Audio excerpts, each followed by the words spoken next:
es, un- es una glándula también. Pero el hígado cumple múltiples funciones. Es uno de los órganos más importantes en el aparato digestivo. Entre otras funciones, pues, vamos a ver más adelante las funciones que cumple el hígado, entre otras funciones, entre tantas funciones, es producir y secretar la bilis, ¿no?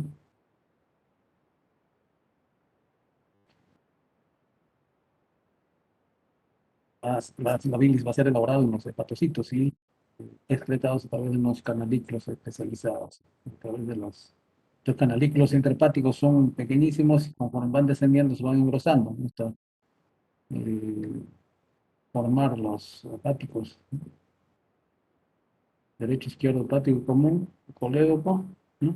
¿no? El hepático común junto con el cístico va a formar el conducto colédoco. Y en la vesícula biliar también es un órgano que se encarga de almacenar la bilis, ¿no? Y finalmente esto va a ser excretado cuando se ingiere alimentos, ¿no? Sobre todo las grasas, ¿no? Que van a ser contraídos por estímulos nerviosos y endocrinos para que el ciclo se contraiga y de esta manera pues producir el drenaje biliar hacia el lumen intestinal. Bueno, este cuadro siempre lo pongo, es un cuadro de Leonardo da Vinci, ¿no? Esto lo hizo en el año de 1508. Leonardo da Vinci pues era médico también, ¿no? Y él estudió la anatomía del cuerpo humano, pero también estudió la anatomía del árbol biliar. Y por eso que él hace una representación esquemática, ¿no? Tenemos el hígado, incluso la vesícula biliar con todo su conducto, ¿no? Y el intestino. Entonces, esto data, ¿no? Estos son los primeros informes anatómicos y de disección pues, del año 1508, Leonardo da Vinci. Muy bien, la bilis. Entonces, la bilis es una compleja mixtura de componentes orgánicos e inorgánicos, cuyos constituyentes en forma separada son insolubles en agua, pero normalmente son estables homogéneamente gracias a la interacción de sus componentes. Entonces, la bilis es una sustancia pues, de color amarillo, verdoso, es secretado por el hígado y está compuesto por varios componentes, ¿no? Componentes orgánicos e inorgánicos, tiene sales, electrolitos, colesterol y otros elementos que van a formar la bilis. Nuevamente para ver la función hepática, ¿no? El hígado tiene muchas funciones, como por ejemplo, eh, interviene en el metabolismo de las glucosas y las grasas, síntesis de proteínas, va a sintetizar hormonas, producción de urea, detoxificación, almacenamiento, es decir, diversas funciones cumple el hígado. Para cumplir esa función, bueno, diversos productos también son absorbidos en el tracto gastrointestinal, ¿no? Como la bilirrubina, nutrientes, drogas, ¿no? Otras sustancias extrañas, ¿no? Van a ser transportados por el sistema portal en el hígado para cumplir esta función, ¿no? Cuando se administran drogas o cualquier sustancias extrañas, por ejemplo, estas van a ser detoxificadas en el hígado.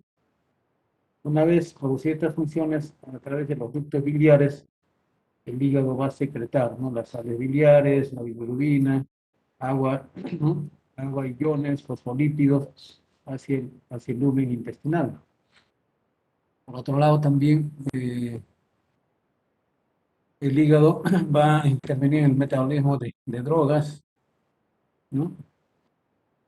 Eh, procedente de los tejidos de la periferia, ¿no? Como por ejemplo la bilirrubina, eh, los metabolitos de las hormonas y drogas, de los nutrientes. Estos a nivel intestinal van a ser absorbidas y transportadas, ¿no? Hacia el hígado a través de la arteria hepática. Una vez llegada al hígado, estos también van a ser procesadas y luego van a pasar a la vena esplénica, ¿no? Estos componentes metabolitos, ¿no? Producto el metabolito de los tejidos, la glucosa, el plasma, no, el plasma o proteínas plasmáticas. Hay proteínas plasmáticas como la albúmina y otros factores, ¿no? Con factores de coagulación, como el angiotensinógeno, la urea, vitamina B2, vitamina D, los metabolitos ¿no? Para la excreción. Entonces, todo esto van a ser, pues, eh, no procesados en el hígado. Entonces, como ven, el hígado cumple diversas funciones. Aquí ya para hacer un resumen de la función del hígado, eh, una de las tantas funciones es, como dijimos, la formación de secreción de la bile. También va a almacenar y va a metabolizar nutrientes. Por ejemplo, la glucosa va a ser almacenada en forma de glucógeno, ¿no? Almacena las vitaminas liposolubles, como la vitamina A, E, T, K, incluso la vitamina K es una vitamina importante que interviene en, en la producción de los factores de coagulación. Entonces hay muchos factores de coagulación que son K dependientes. Y también vitaminas, ¿no?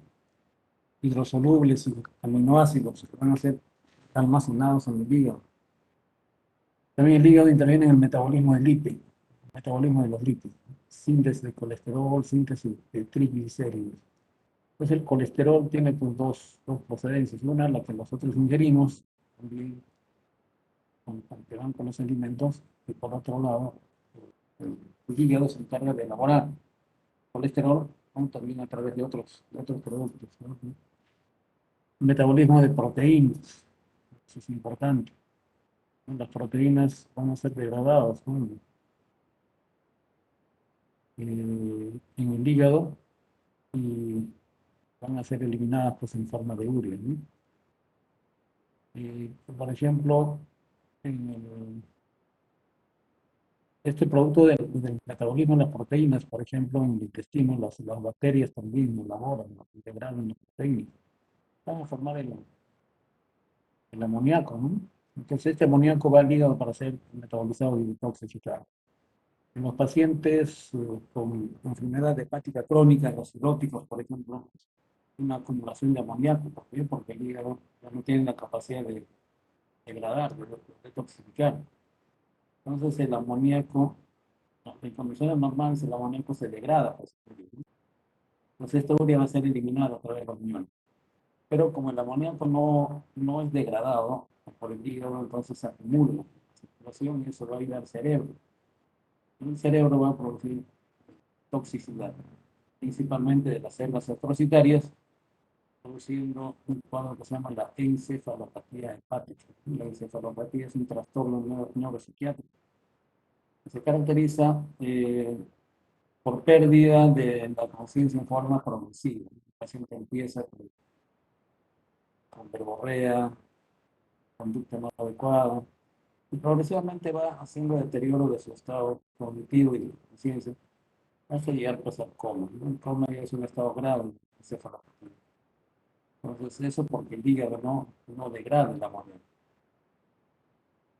También el hígado va a intervenir en la síntesis de proteínas plasmáticas, entre ellas la albúmina, ¿no? La albúmina es una proteína plasmática que ejerce muchas funciones en el organismo. Una de ellas es mantener la presión oncótica, ¿no? En el intravascular. De esta manera va a mantener un equilibrio pues, de agua, ¿no? Entre el extracelular y el intracelular. Entonces, cuando hay una disminución de la albúmina, por ejemplo, en la cirrosis, en los pacientes cirróticos, van a tener una disminución en la síntesis de albúmina. El albúmina está bajo por menos de 2. Entonces, estos pacientes aparecen otros síntomas como consecuencia de una escasa producción de albúmina, se llama hipoalbuminemia. Entonces, la hipoalbuminemia va a llevar pues, a una disminución de la presión oncótica. Eso va a generar una salida del líquido intracelular, del intravascular al extravascular. El líquido se acumula en el extravascular, en el tejido intersticial, formando el edema. Entonces, por eso los pacientes psicóticos cursan con edema, ¿sí? Por una baja producción de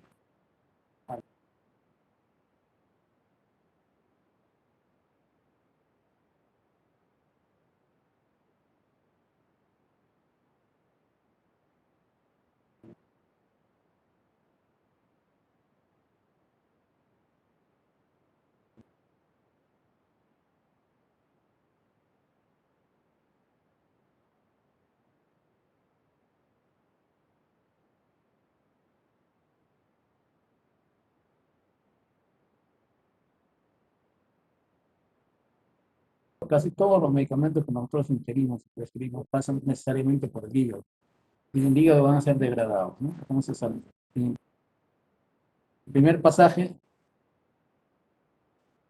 estos medicamentos van a ser degradados. Por eso que hay que dar el tratamiento cada cierta hora, ¿no? Porque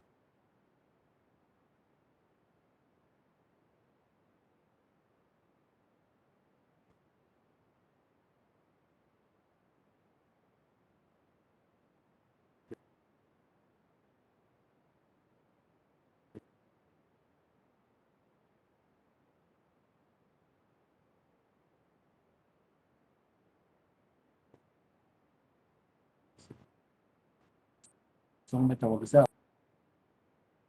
Para mantener un nivel plasmático y no cumplen estas funciones, van perdiendo progresivamente estas funciones. Entonces hay mayor deterioro del organismo. El metabolismo de la bilirrubina. La bilirrubina proviene de los glóbulos rojos eh, que han cumplido su ciclo, ¿no? Los glóbulos rojos eh, viejos, ¿sí? Entonces, al cumplir el ciclo, los glóbulos rojos van a ser degradados en el paso, se llama, es una hemocateresis. Y va a liberar pues, el núcleo N, donde se encuentra, ¿no? Entonces, eso va a ser transportada al hígado y esa bilirrubina va a ser pues, transformada, ¿no? De indirecta a directa, ¿sí? Gracias a la infección del electrón transferase en el hígado. Entonces, otra función hepática, ¿no? El metabolismo de la bilirrubina. Producción de la urea, producción del catabolismo hormonal. También el hígado produce hormonas, ¿sí? Entonces, esas son pues, las funciones básicas del hígado. También tiene tantas funciones. El hígado por eso es órgano indispensable. Y se dice que es el laboratorio del cuerpo humano. Solo para recordar, cuando hagamos fisiología del hígado, vamos a ver más a detalle. Esta es la histología del hígado, ¿no? Para ver eh, la unidad funcional. Bueno, cómo está construido el hígado, ¿no? Por los uribes hepáticos básicos, una vena central, ¿no? Y en el espacio de porta encontramos la triada portal, ¿no? Esto lo uribes de forma hexagonal. La podemos observar, ¿no? Forma hexagonal. La vena central y vemos estos hepatocitos en forma de cordón, ¿no? Entre hepatocito y hepatocito encontramos estos espacios llamados sinusoides o las venas sinusoidales. Por esto van a drenar, ¿no? El contenido, ¿no? Hacia la vena central desde este espacio llamado la triada portal, ¿no? Tenemos una arteria, una vena y el conducto, ¿no? El conducto biliar. Pues esta es la estructura pues, normal, ¿no? Acá tenemos el tejido conectivo que va a formar la tríada portal, que son ramas de la vena porta, rama hepática. Rama de la arteria hepática y el conducto biliar, ¿no? La tríada portal. Todo esto va a representar la estrella de Hering. Además, aumento, vemos la vena central, ¿no? Los sinusoides, ¿no? Las venas sinusoidales que van a comunicar entre la vena central con esta tríada portal, ¿no? Con las venas portas. Y las distintas estructuras, ¿no? Los hepatocitos, estas son las células hepáticas. Entre, entre hepatocito y hepatocito vemos estos espacios, ¿no? Estos espacios pequeños que son los canalículos biliares. Entonces, cuando todos los productos que son elaborados, sintetizados en el hepatocito va a ser drenado por este conducto. Tenemos los canalículos biliares, las arterias hepáticas, ¿no? Entonces todo esto es la histología del hígado. Y para ver la unidad funcional, ¿no? Secretoria del hígado.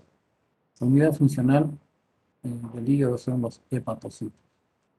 Cada hepatocito hace lo que hace todo el hígado, ¿no? Entonces, por eso es una unidad funcional. Unidad funcional del hepatocito. Entre hepatocito y hepatocito encontramos estos canalículos, ¿no? Canalículos biliares, por donde va a drenar su contenido. Entonces aquí esta célula pues, es sumamente activa, ¿no? O sea que hay intercambio también, un intercambio de iones, ¿no?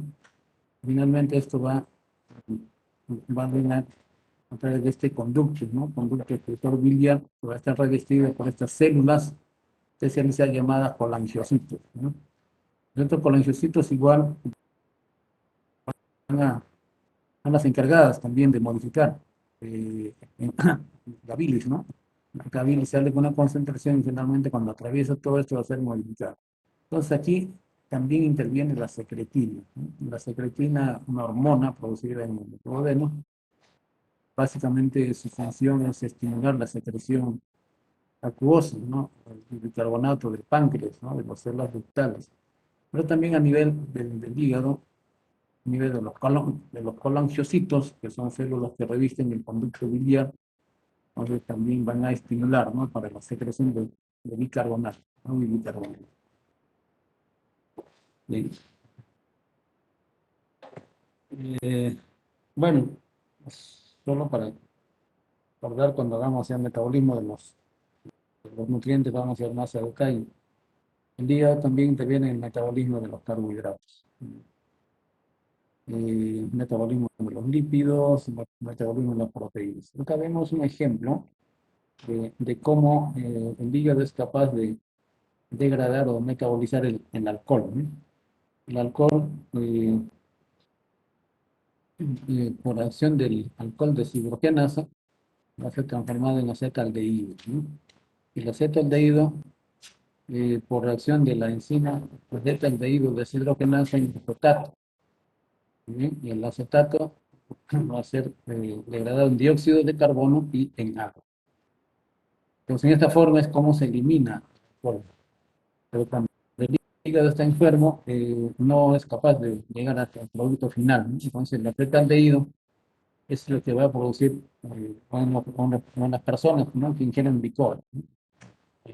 Los alcohólicos crónicos, el, el acetaldehído, producto de la degradación del alcohol, es la sustancia más tóxica, ¿no? Que va a dañar el hígado. Eh, bueno, esta es la membrana celular del hepatocito. Aquí vemos, por ejemplo, la degradación de algunos productos, ¿no? Hemos mencionado que, por ejemplo, los medicamentos van a ser degradados en el citocromo P450. Entonces, la detoxificación, xenobiótico es sustancia ajena al organismo, ¿no? Entonces, eso es detoxificación de xenobióticos, sustancias tóxicas, biotransformación, biotransformación con enzimas citocromo P450, los hepatocitos van a hacer una reacción química, ¿no? De qué manera? Reacción de oxidación, hidroxilación, esterificación, metabolito inactivo, menos lipofílico, metabolito más activo. Entonces, esto es lo que hace el hígado. ¿Cómo funciona? Ahora, funciones metabólicas del hígado, ¿no? Por ejemplo, de los carbohidratos. ¿Qué hace el hígado con relación a los carbohidratos? Almacena en grandes cantidades, en forma de glucógeno. Entonces, eso va a ser almacenado en el hígado, ¿para qué? Para tenerlo de reserva. Cuando en algún momento el organismo requiere energía, pues inmediatamente hace uso de ese del glucógeno almacenado en el hígado. La conversión de galactosa y fructosa en glucosa. La gluconeogénesis, la formación de, de la glucosa, ¿no? A partir de otros productos, ¿no?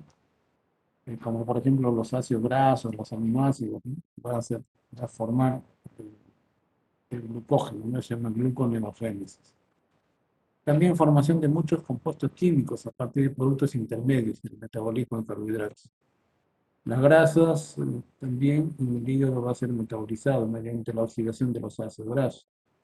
Va a haber síntesis en grandes cantidades de colesterol, ¿no? El 80% de sales biliares también va a, ¿no? De las sales biliares va a ser sintetizada en el hígado. El resto también de lipoproteínas. Síntesis de grasa a partir de proteínas y carbohidratos.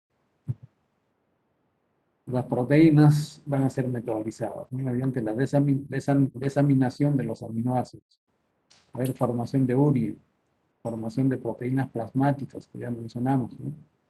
En este caso la albúmina y las proteínas que intervienen en el proceso de coagulación. interconversión de diferentes aminoácidos, síntesis de otros compuestos. Entonces, es así como todos los productos que nosotros ingerimos va a ser degradado en el hígado. También, entre otras funciones, el hígado va a producir la secreción biliar, ¿no? La bilis. Entonces, los hepatocitos van a secretar la porción inicial que contiene grandes cantidades de ácidos biliares, colesterol y otros componentes orgánicos. La bilis pasa a los canalículos biliares, ¿no? Entonces, entre hepatocito y hepatocito, estos productos van a ser elaborados en el hepatocito, que es la unidad funcional del hígado. Entonces, entre hepatocito y hepatocito vamos a encontrar los canalículos biliares, ¿no? Estos canalículos biliares, conforme va descendiendo, van adquiriendo conductos mucho más amplios, ¿no? Hasta formar pues el conducto de Hering.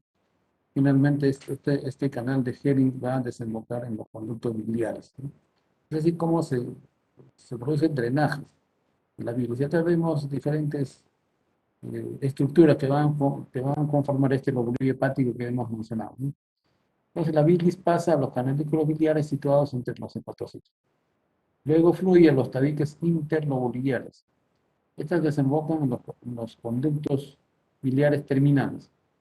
Estas se unen a conductos progresivamente mayores y se unen al conducto hepático, finalmente es el colérico, ¿no? Entonces la bilis se vierte, ¿no?, al duodeno, pues fue derivado durante minutos o horas hacia la vesícula biliar.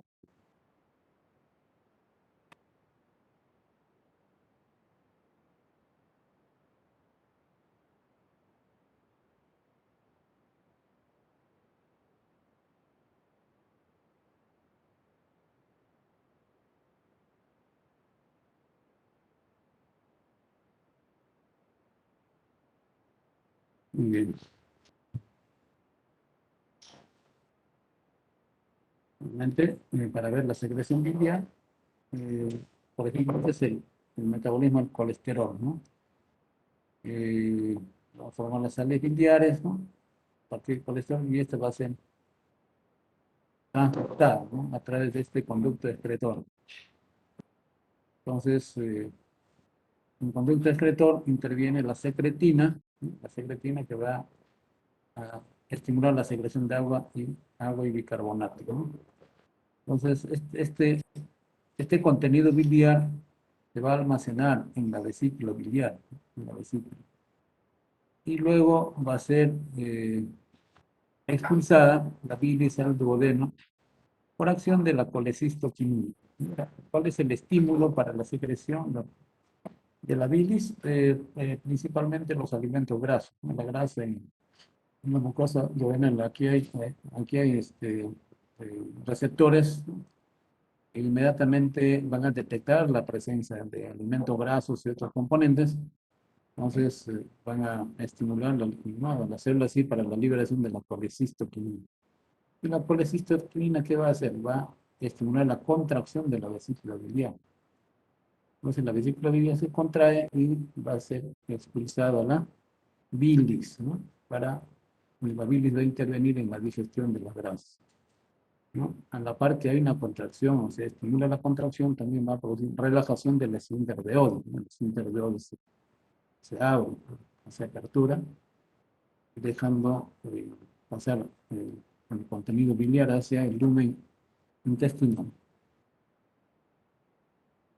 Nuevamente el vaciamiento, acá vemos el vaciamiento, cómo se produce el vaciamiento de la vesícula biliar. Hemos mencionado acá un estímulo, es la colecistoquinina, que va a estimular la contracción de la vesícula biliar, pero también tiene estímulo neural, ¿no?, de fibras eferentes, vagales. Entonces, aquí tenemos la bilis, y en el duodeno vamos a encontrar ¿no?, los diversos tipos de nutrientes, básicamente las grasas, ¿no?, principalmente que van. Entonces, la presencia de grasa en el duodeno va a hacer que las células liberen la colecistoquinina, ¿no? Entonces, esta liberación de la colecistoquinina, mediante la estimulación eh, estimulación vagal aferente va a llegar al complejo vagal dorsal y de acá regresa la respuesta mediante vías eferentes vagales a la vesícula biliar. Entonces, esta vía vagal eferente va a estar mediado por la acetilcolina, que es el mediador químico del sistema parasimpático.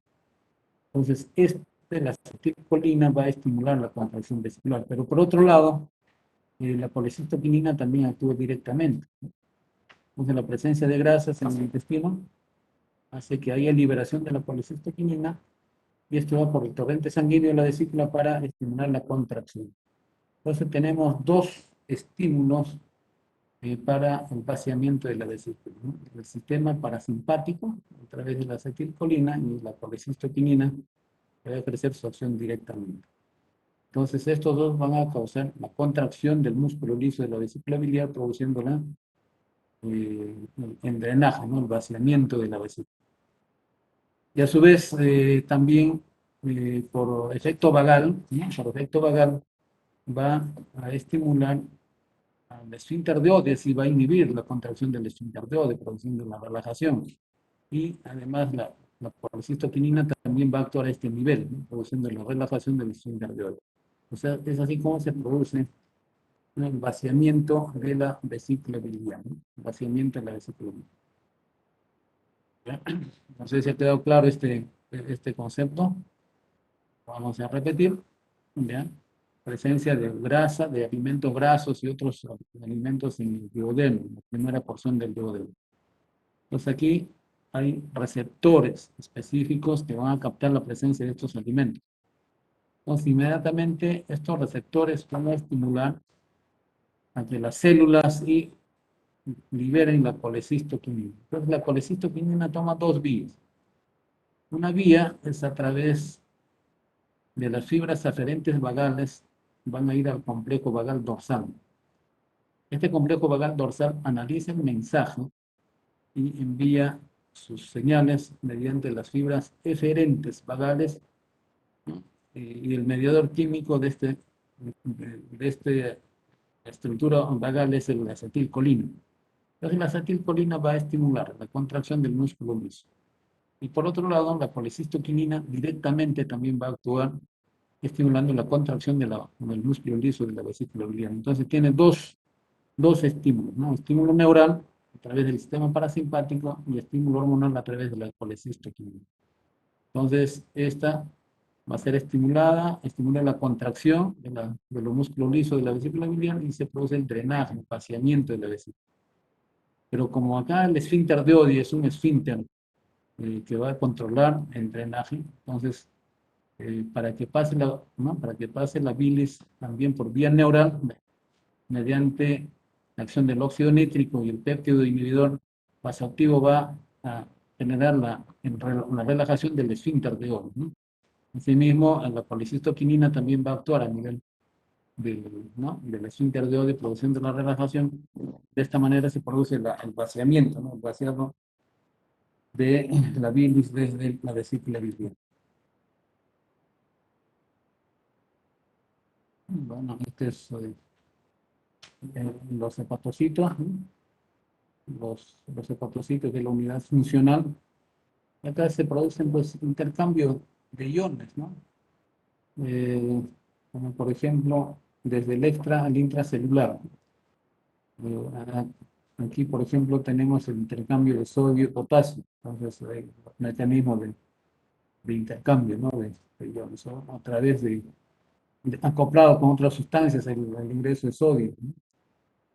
Y así vamos a ver tanto el ingreso al intracelular como la salida del intracelular a los conductos, a los canalículos biliares. Y este contenido va a drenar a través de este conducto excretor, y este conducto excretor está revestido por estas células epiteliales llamadas colangiocitos. Estos colangiocitos son los que van a modificar esta secreción inicial, ¿no? Por acción de la secretina, va a haber secreción pues, de agua y bicarbonato, ¿no? Bien, y también a lo largo de este colangiocito, ¿no? Se produce la reabsorción de sales biliares, glucosa, aminoácidos, ¿no?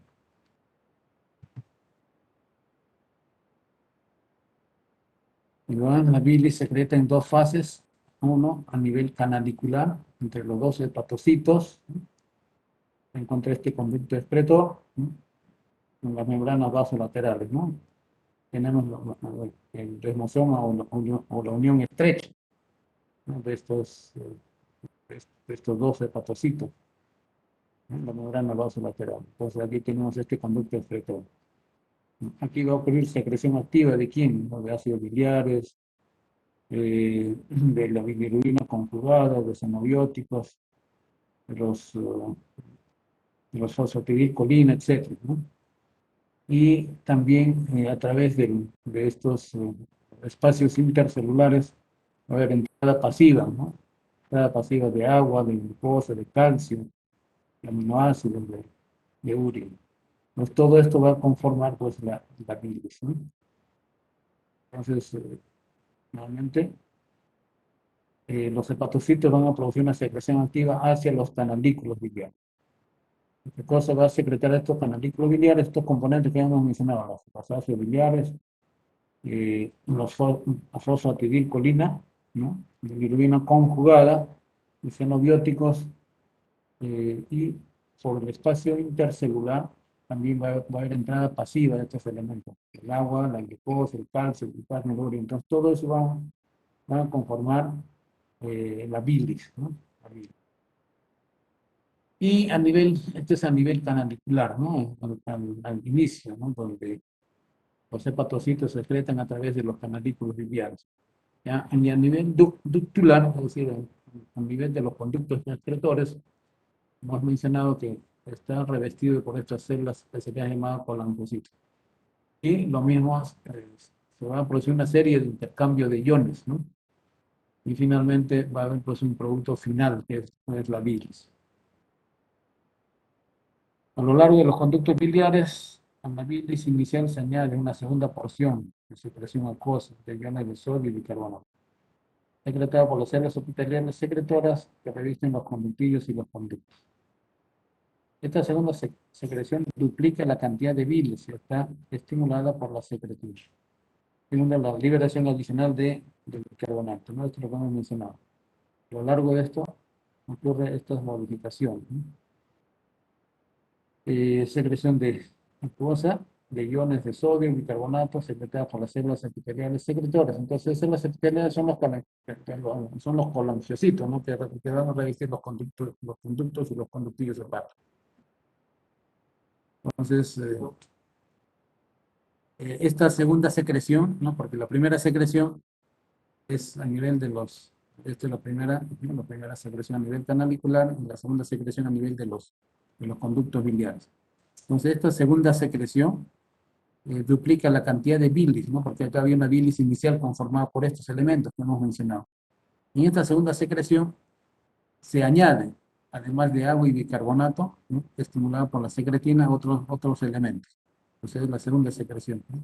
Y eso está estimulada por la secretina, que estimula la liberación adicional de bicarbonato.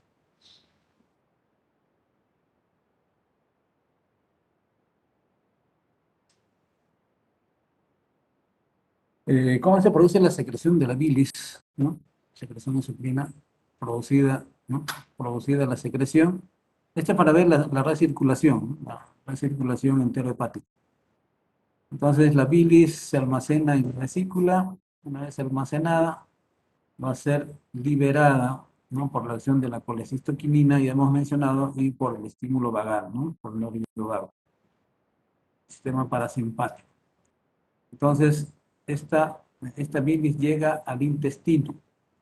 Entonces, el intestino, ¿qué hace la bilis? Se encarga de degradar la grasa, va a emulsificar, es decir, formación de partículas pequeñas para que estas grasas sean absorbidas, ¿no? Por los enterocitos. Entonces, en el duodeno, la bilis ejerce una función de emulsificación y digestión de las grasas. Ahora, parte del, de la bilis, ¿no? Que contiene, entre otros elementos, las sales biliares. En el ilion terminal, estas sales biliares van a ser absorbidos. Van a ser absorbidos y van a entrar a la circulación portal, ¿no? Entonces, a través de esta circulación entero-portal, de intestino, vena porta, va a llegar nuevamente al hígado, ¿no? Estos ácidos biliares para ser reciclados. Entonces se repite el ciclo. La secreción de bilis, la acción de la bilis, una parte de la bilis va a ser nuevamente reabsorbido al hígado para ser reciclado. Eso ocurre siempre. Entonces aquí vemos la composición de la bilis, ¿no? Por ejemplo, el bicarbonato, sales biliares derivadas del colesterol. El colesterol, ¿ya? Entonces cuando hay exceso de colesterol va a formar los cálculos biliares, y pigmentos biliares como la bilirrubina, ¿ya? Estos pigmentos biliares es producto de la degradación de la hemoglobina. En los cirróticos se forman cálculos, ¿no?, de estos pigmentos, llamados pigmentos biliares, ¿no? Entonces, estos pigmentos biliares son producto de la degradación de la hemoglobina. Bueno, es lo mismo para ver la secreción biliar necesaria para la digestión y absorción de lípidos, ¿sí? Entonces la bilis es necesario, ¿no? Su presencia va a ayudar en la digestión y absorción de las grasas.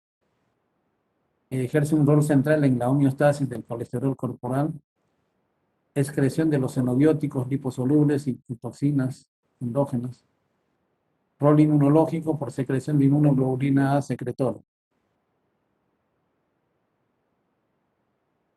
Acá vamos a ver algunas funciones de la secreción biliar, ¿no? La función hepática más importante para el tracto digestivo es la secreción de bilis. Ahora, esta bilis va a ser necesaria para la digestión y la absorción de la grasa, de los lípidos. Entonces, el rol central en la homeostasis del colesterol corporal, excreción de xenobióticos, liposolubles y toxinas endógenas.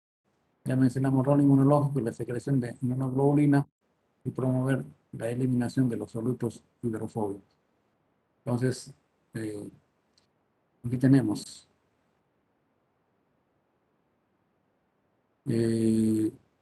estas bolas de grasa, ¿no? Estas bolas de grasa van a ser degradados, ¿no?, por la acción del detergente y la sal biliar. Y va a formar estas pequeñas estructuras, ¿no? Estas pequeñas gotitas de grasa. Además, eh, esta acción de la bilis va a ser reforzada también por las enzimas pancreáticas, ¿no? En este caso la lipasa pancreática. Pues ambos producen la degradación, ¿no?, de estas gotas de grasa, y estas gotas de grasa degradadas, que se llamadas micelas, van a ser absorbidas a nivel de la mucosa intestinal. Ahora, la secreción por el hepatocito al canalículo biliar, entonces el hígado se encarga de secretar el hígado a través del, ¿no? Cada hepatocito es una unidad funcional del hígado, entonces ellos van a drenar, ¿no?, su contenido a través de estos canalículos biliares. Y vamos a ver, este drenaje va a generar un flujo en los conductos biliares, hepático y colédoco. Va a haber secreción de agua y bicarbonato en los conductos biliares. Entonces es la segunda secreción. La primera secreción, hemos mencionado, está a cargo de los hepatocitos. Estos hepatocitos hemos visto qué componentes van a secretar a los canalículos biliares. Una vez que este primer contenido llega a los conductos biliares, se produce la segunda secreción. Entonces, en esta segunda secreción se añade agua y bicarbonato, ¿no?, y sodio.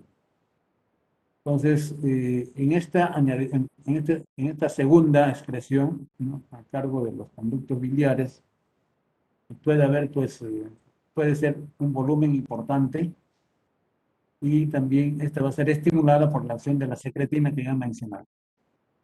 Y luego este contenido va a ser almacenado en la vesícula biliar y finalmente va a ser excretada al duodeno.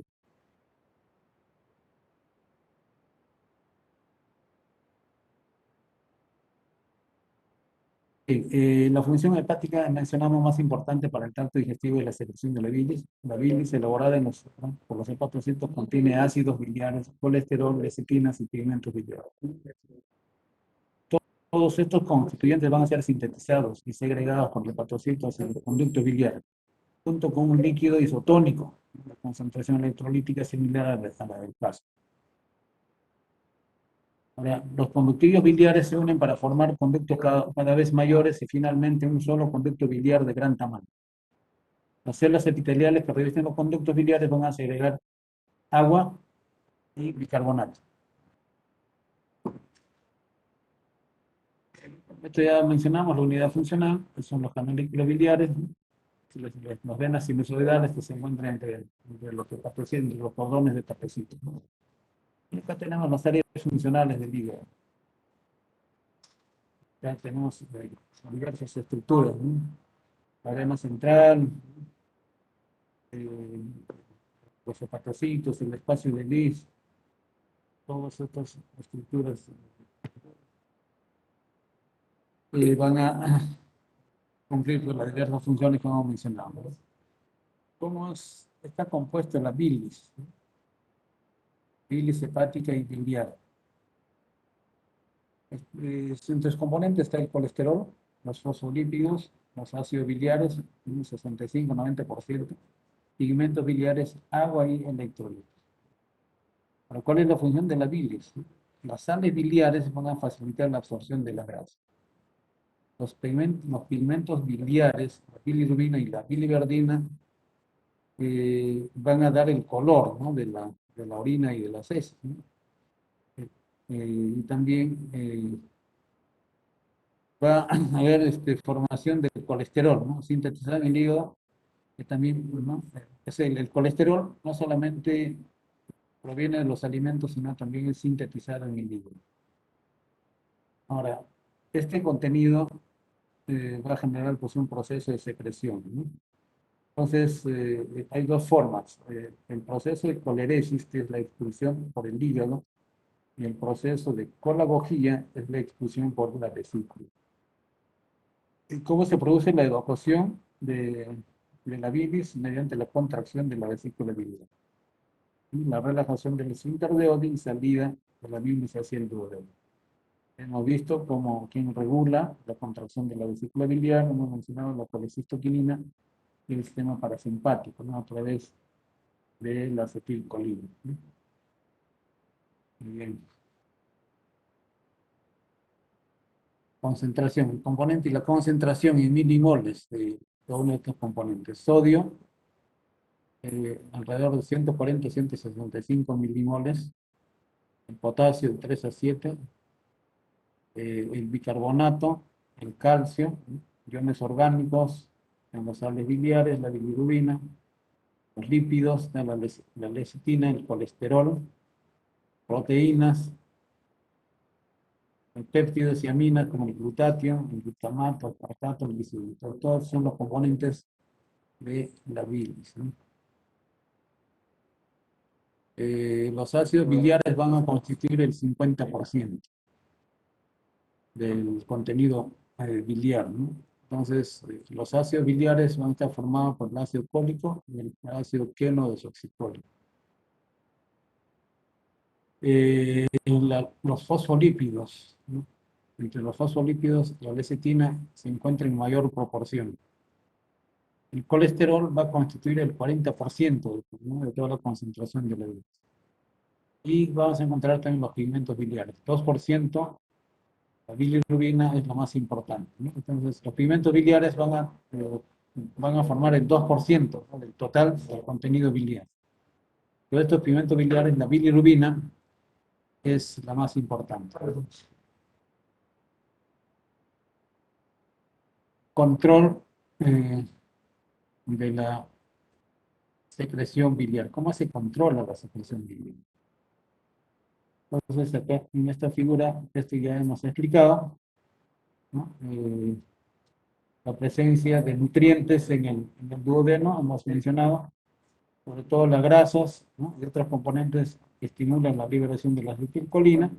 Y hemos visto cómo la acetilcolina vía vagal aferente va a ir hacia el complejo vagal dorsal, donde va a ser analizado, luego va a dar respuesta mediante estas vías eferentes vagales, ¿no? Y la acetilcolina es el mediador químico de este sistema parasimpático, va a estimular la contracción del músculo liso de la vesícula. Y por otro lado, igual, la colecistoquinina va a estimular la contracción. Y finalmente produciendo la descarga, ¿no?, de esta bilis almacenada para la intervención en la digestión de los alimentos. Y por otro lado, tenemos, bueno, es lo mismo, es lo mismo, ¿eh? Es lo mismo. Composición de las, esto es los componentes de la bilis, sales biliares, lo que se en rojo, la lecitina, las proteínas, colesterol, bilirrubina, etc. Y dentro de las sales biliares tenemos diversos componentes, ¿no? El ácido uso de oxicolato, ¿no?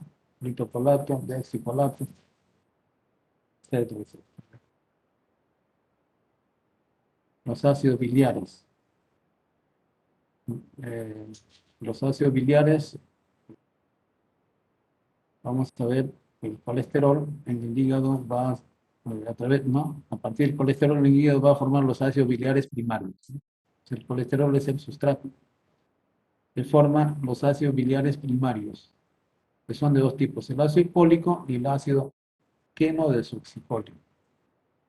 Y cuando los ácidos biliares llegan al intestino, por acción de las bacterias intestinales, estos ácidos biliares primarios van a ser transformados en ácidos biliares secundarios, que son de dos tipos, el ácido deoxicólico y el ácido litocólico.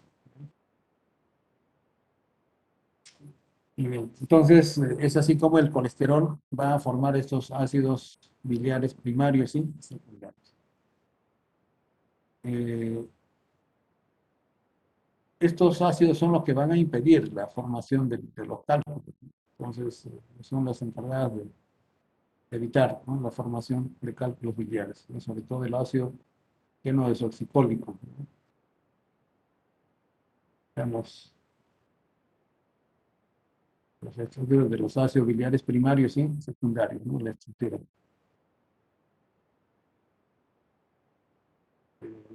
Sales biliares, en circulación enterohepática, ¿verdad? Las sales biliares sintetizadas en el hígado y excretados, ¿no?, van a ser excretados al duodeno, y una parte va a ser reabsorbida, ¿no?, hacia ¿no?, mediante la circulación enterohepática para regresar al hígado y luego, pues, cumplir ese ciclo.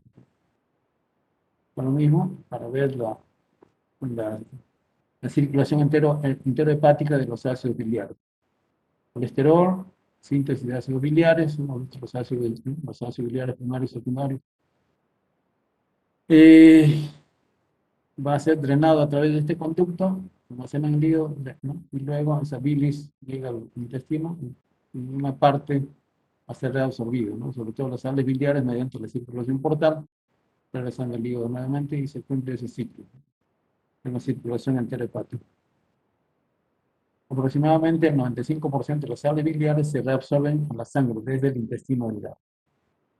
La mitad lo hace por difusión a través de la mucosa en las primeras porciones del intestino y el resto es transportado activamente en la mucosa del ileum distal. Penetran en la sangre, son captados por los hepatocitos en su totalidad para excretarse de nuevo a la bilis. De esta forma, el 94% de todas las sales biliares recirculan por la bilis, unas 17 veces antes de ser eliminado por la vía fecal. Las cantidades de sales biliares que se pierden por vía fecal son sustituidas nuevamente por sales biliares sintetizadas por los hepatocitos. Esta recirculación de sales biliares se llama circulación interhepática, ¿no?, de las sales biliares.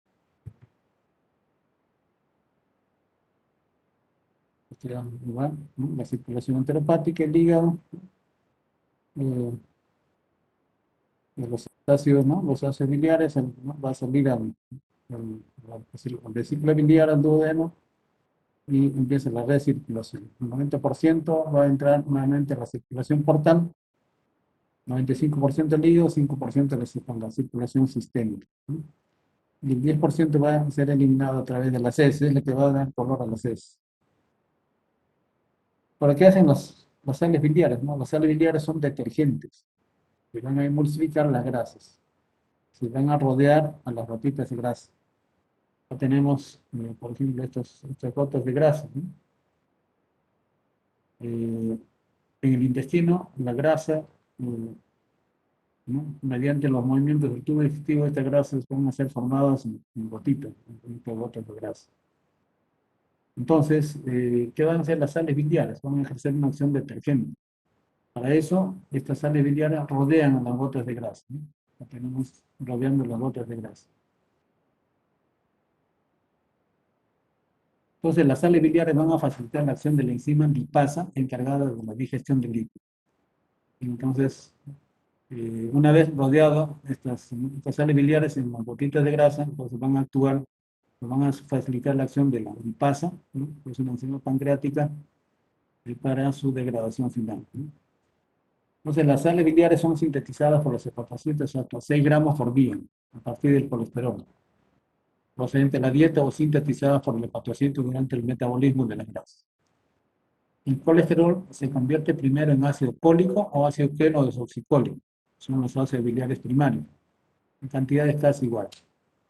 Estos ácidos se combinan a su vez con la glicina y en menor medida con la taurina y forman los ácidos biliares gluco y tauro conjugados. La acción detergente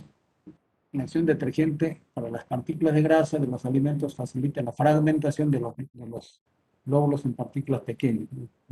Función emulsificadora o detergente de las sales biliares. Sabemos, glóbulo graso de grasa. ¿Sí? Entonces, esto va a ser facilitado, fragmentación, ¿no? por las sales biliares. Entonces, estas sales biliares van a rodear esta bolita de grasa y facilitan su fragmentación. Entonces, esa fragmentación se llama emulsificación de la grasa, ¿no? Entonces, se van a formar pequeñas estructuras llamadas micelas. Entonces, estas micelas son las que finalmente van a ser absorbidas a nivel del epitelio intestinal.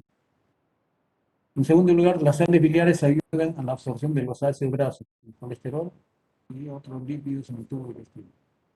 Entonces, para ello se forman complejos diminutos pequeños llamados micelas, que son estos de acá. Estos de acá.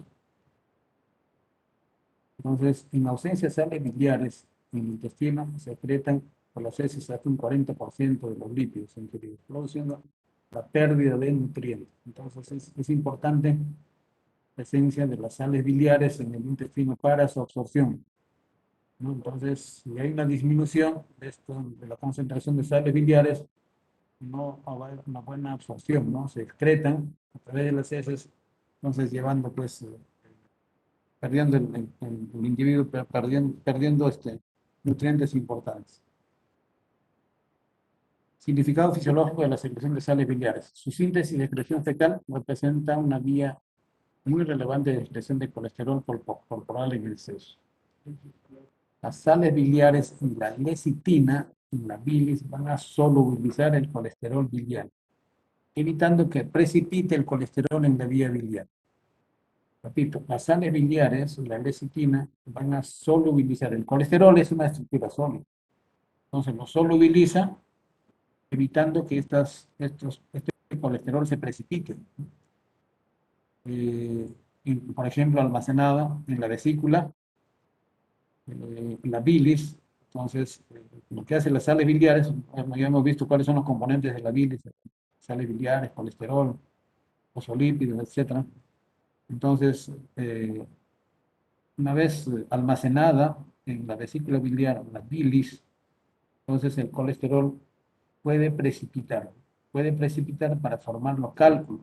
Entonces hay cálculos de colesterol y cálculos pigmentarios que vienen producto de la degradación de la hemoglobina, pero lo más importante y lo más común son los cálculos procedentes del colesterol. Entonces las sales biliares lo que evitan es eso, es la formación de cálculos. Las sales biliares y la lecitina evitan la formación de los cálculos. ¿De qué manera? Evitando que el colesterol se precipite, ¿no? Se precipite y haga pues esa arenilla. Seguramente ustedes han visto en algunas ecografías cuando dicen barro biliar.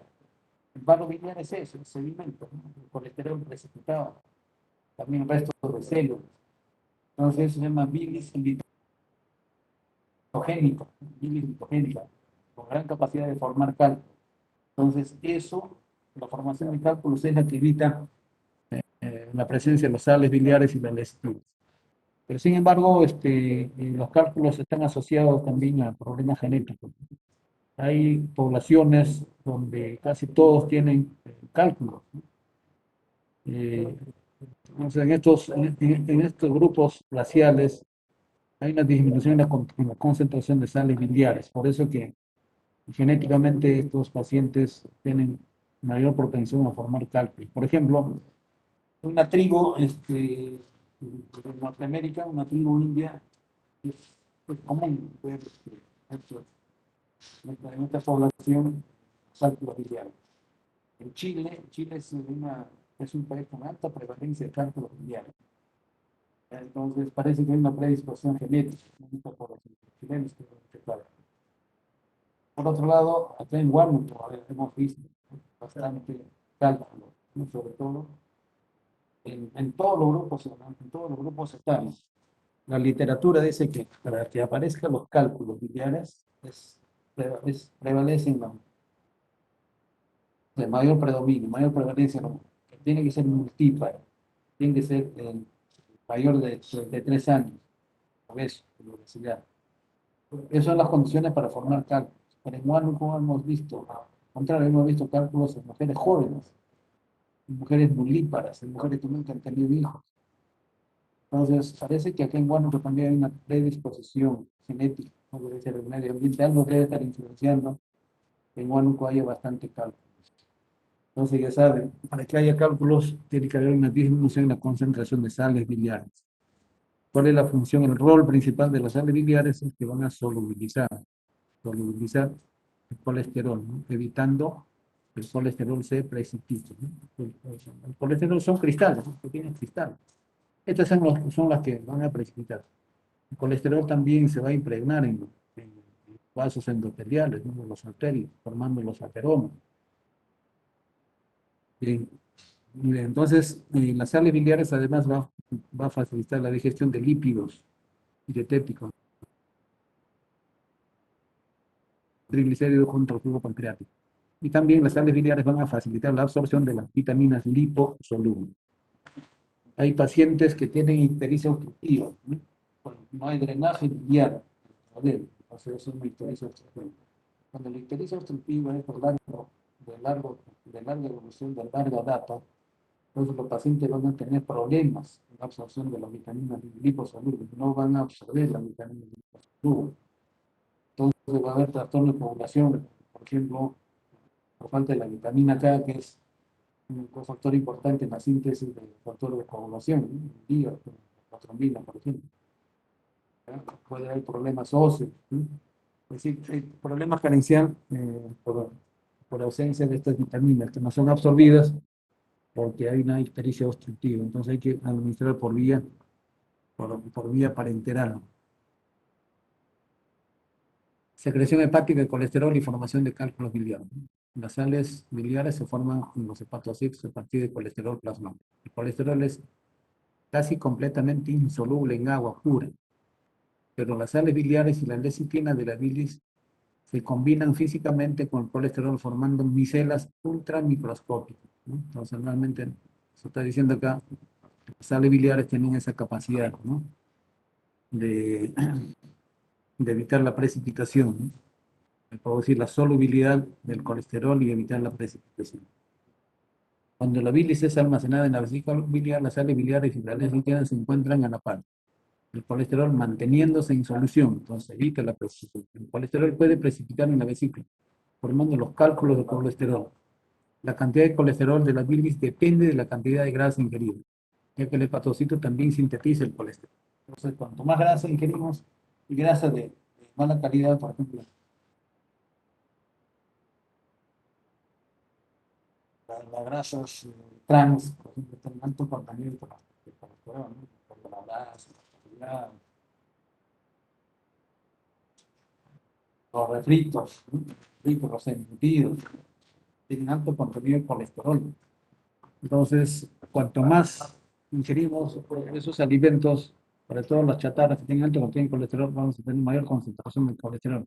Además, que el hígado va a sintetizar colesterol. Entonces, eso sumamos colesterol que ingerimos más el colesterol sintetizado por el hígado, pues aumenta, ¿no? Por eso es que la mayoría de las personas tienen una concentración elevada de colesterol en sangre, ¿ya? Que finalmente va a traer problemas, ¿no? Tanto en la formación de cálculos, problemas teromatosos, problemas, problemas cardíacos, ¿no? Por ejemplo, síndromes coronarios, ¿no? Síndromes coronarios, ¿no? Por exceso de colesterol en sangre. Aquí tenemos en esta lámina cómo es la formación de cálculos, ¿no? Vesícula biliar, causa para el cálculo biliar es absorción excesiva de agua. Entonces acá, en esta bilis concentrada, ¿no? Se absorbe el agua en la vesícula biliar, hace que la bilis se concentre más. Absorción excesiva de ácidos biliares de la bilis, también mayor concentración, inflamación del epitelio. Todo eso va a propiciar la formación de cálculos, ¿no? Bueno, cálculos, cuando descienden, pueden obstruir el conducto colédoco, incluso llegar al intestino y producir un proceso obstructivo, que se llama coledocolitíasis. Incluso puede afectar el conducto pancreático. El conducto pancreático, un cálculo impactado en el esfínter de Oddi, en la ampolla de Vater. Entonces, como los dos conductos coinciden en la segunda porción del ampolla de Vater, tanto el colédoco como el conducto pancreático de Wilson coinciden. Y cuando hay una impactación por un cálculo que ha descendido, entonces produce obstrucción. Y esto va a generar ictericia, ¿no? Por falta de drenaje de la bilis a través de estos conductos biliares, y va a generar una hipertensión intraductal en forma retrógrada. Eso va a generar una pancreatitis aguda. Por eso que muchos pacientes con cálculos impactados en colédoco van a hacer pancreatitis aguda. Por eso la primera causa de pancreatitis aguda es la pancreatitis biliar, ¿no? Por presencia de cálculos.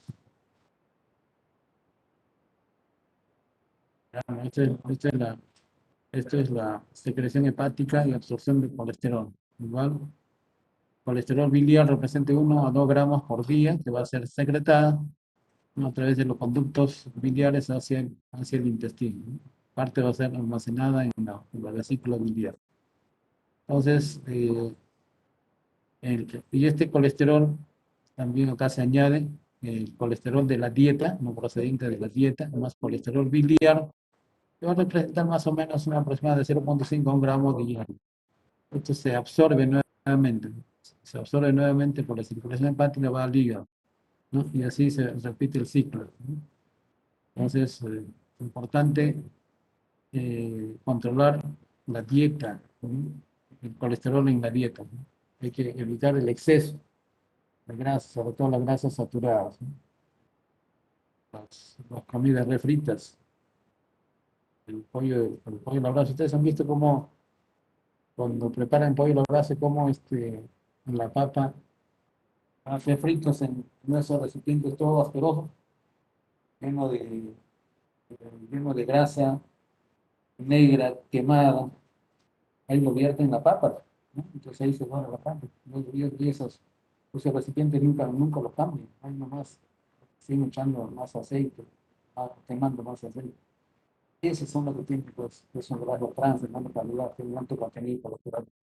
No solo eso, sino también esas grasas tienen otros compuestos como la nitrosamida, ¿no? Elementos nitrosos que van a estimular, o que van a hacer van a inducir el desarrollo de cáncer, cáncer de estómago, por ejemplo, cáncer de colon, ¿ya? Esa grasa, ¿no? O esa grasa quemada, ¿no? Porque tienen alto contenido de elementos nitrosados. Secreción de la bilirrubina es un amino orgánico, ¿no? Esto procede de las células rojas senescentes, los glóbulos rojos viejos. Estos van a ser fagocitados en el vaso y este glóbulo rojo va a liberar, pues, la globina, el nucleón y el fierro, ¿no? Entonces el nucleón va a contener la bilirrubina. Esta bilirrubina va a ser transportada al hígado a través de una albúmina, de una proteína transportadora, ¿no? En la circulación se une a una albúmina que se encarga de transportar al hígado. En el hígado, la bilirrubina va a ser conjugada, ¿no?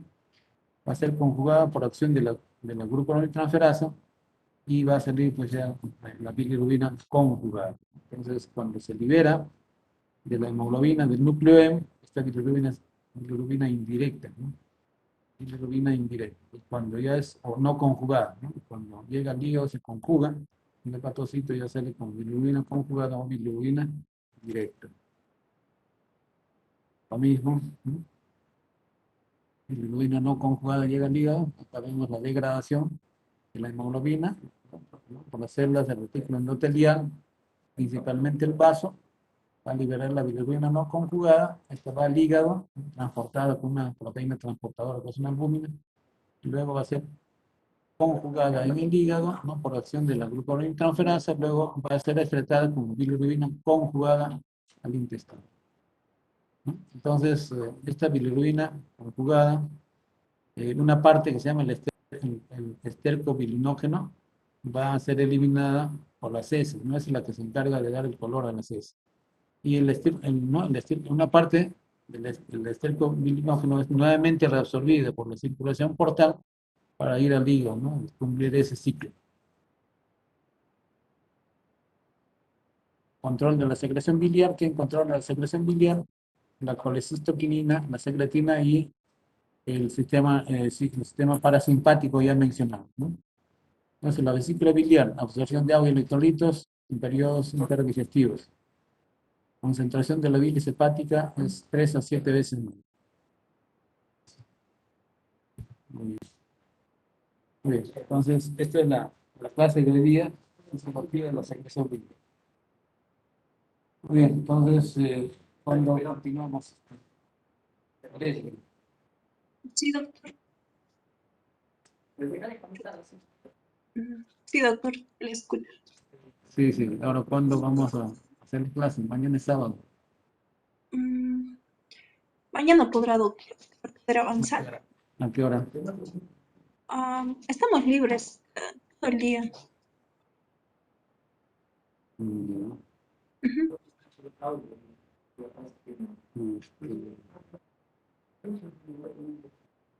Estén libres mañana. En la tarde, de repente. Ya nos comunicamos, pues. Ya está bien, doctor. Porque en la mañana va a ser clase